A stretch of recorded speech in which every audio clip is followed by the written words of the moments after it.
because of his charismatic skills, he quickly rise to the top of the crop. Here he is at age 21, building and leading the Illinois chapter Black Panther Party.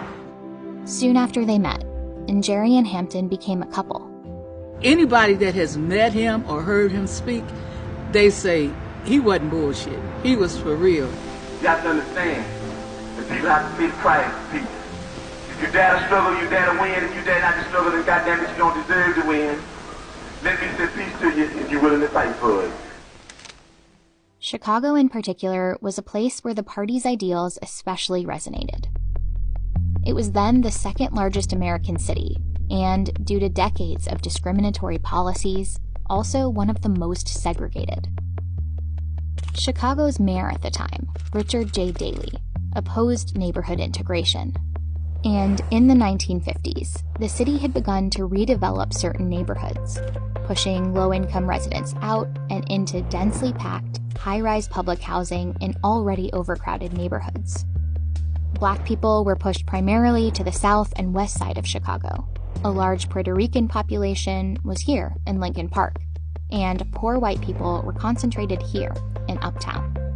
These groups all faced similar problems. They all had dilapidated schools, they all had dilapidated homes, they were all being drafted into Vietnam. Very few of those communities had health care. In 1969, Hampton led the Panthers towards an unexpected alliance, a coalition of activists working across racial lines against a corrupt city government that threatened their communities. We're going to fight racism, not racism, but we're going to fight in solidarity.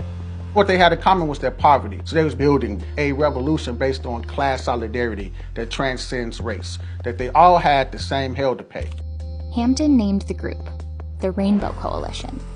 It included the Black Panthers, a Puerto Rican group called the Young Lords, and a group called the Young Patriots, made up of largely poor white migrants from Appalachia who had moved to Chicago seeking economic opportunity. We don't hate the motherfucking white people, we hate the oppressor, whether he be white, black, brown, or yellow. So we got to know that. I don't mean sing Kumbaya and make a quilt.